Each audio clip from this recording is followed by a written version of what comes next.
start of blackout period. So we just heard the Anticipated call-outs. acquisition of signal in 4 minutes and 35 seconds.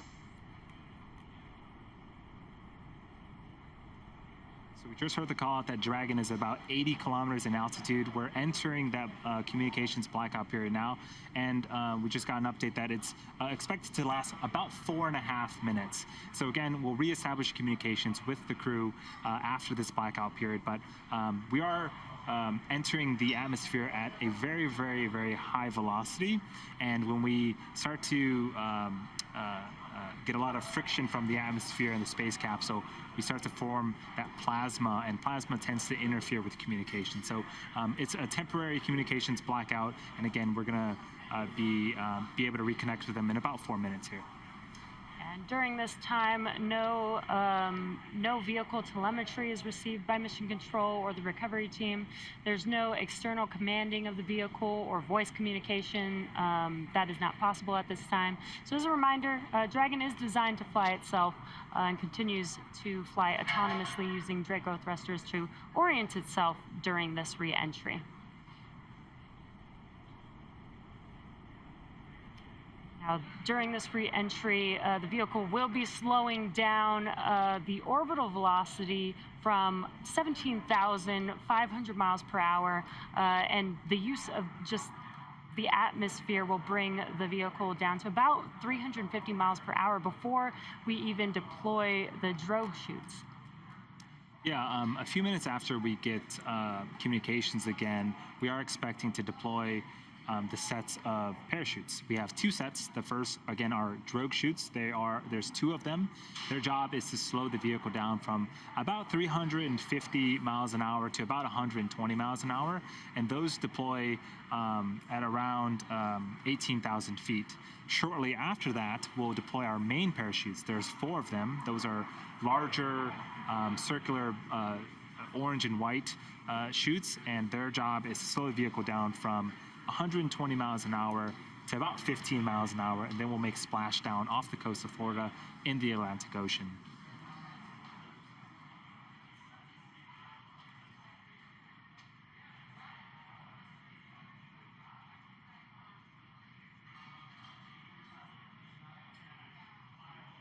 So yeah, Dragon is, again, flying itself.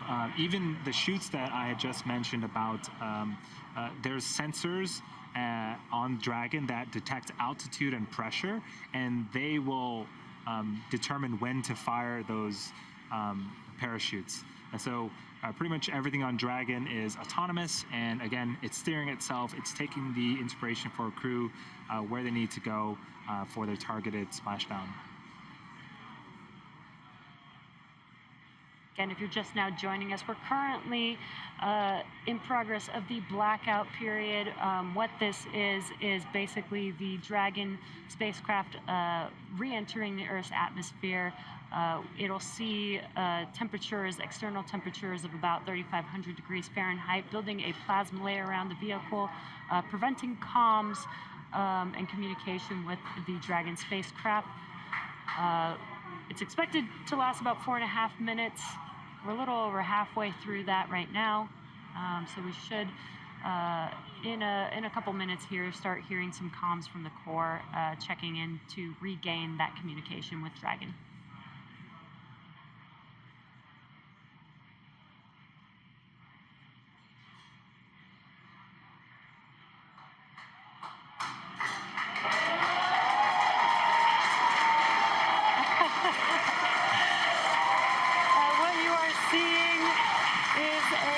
From our thermal camera, seeing Dragon coming back down to Earth right there. Yeah, this is amazing. This is the first shot of the Dragon capsule coming back as part of the Inspiration4 mission. The crowd here is super excited seeing that for the first time as well. So yeah, a couple minutes left of the blackout period, and we should be getting comms reestablished with the crew here shortly.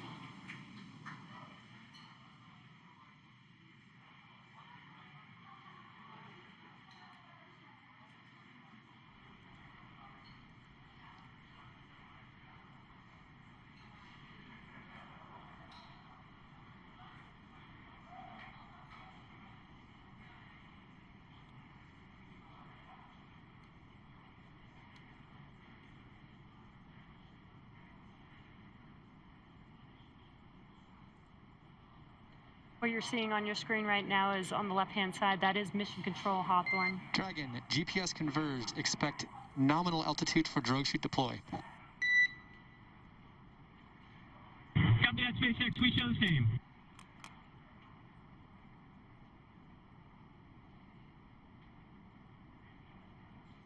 And those comms confirm that we have regained comms with Dragon, and they're getting ready for Drogue deploy here shortly. Yeah, I love these tracking shots.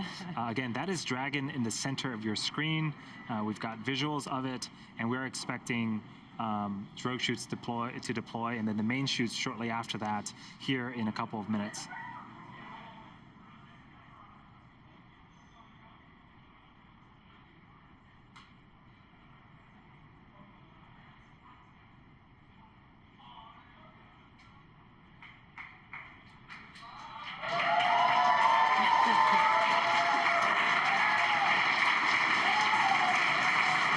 Again, a lot of excitement for Inspiration4 crew's return, waiting on Drogue chute deploy. That happens at about 18,000 feet. Dragon, brace for drogue window.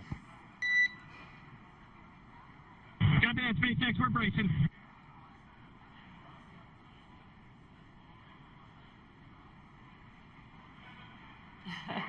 On re-entry, the team's experiencing about 3 to 5 Gs. We heard some words to have them brace for Drogue deploy. They will feel the difference in speed when the chutes do deploy. That was what the core mentioned there. That's such a cool shot of Dragon coming back down to Earth. It looks very fast in this camera view here.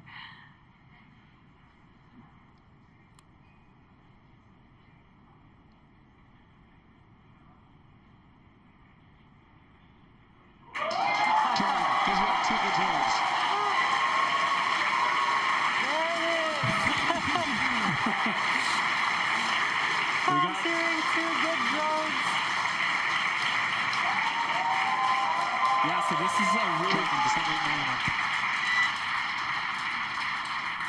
is a great shot of Dragon looking off at the drogue chutes. A lot of communication going back and forth between the crew and ground station, but the drogue's job is to slow the vehicle down from about 350 miles an hour to 120. We are expecting the main chutes for these to cut off and the main chutes to come shortly after this.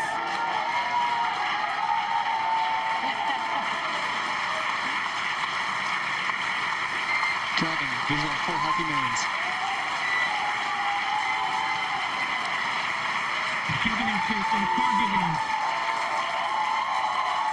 Dragon, descend right nominal. You have visual from the Cubby forces.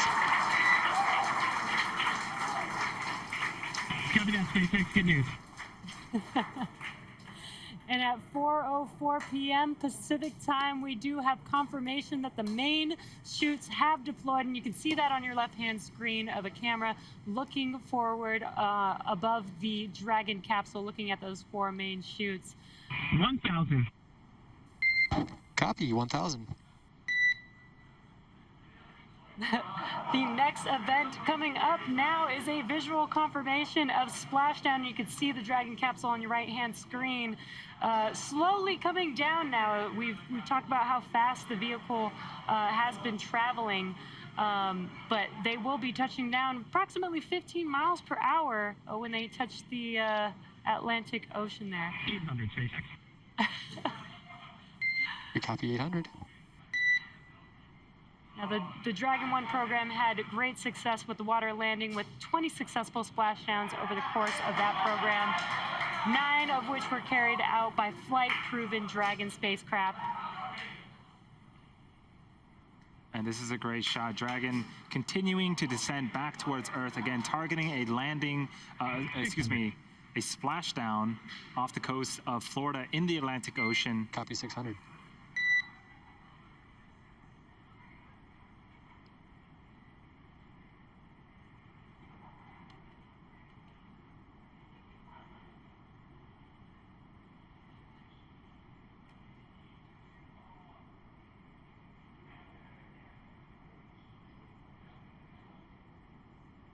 300. Copy 400.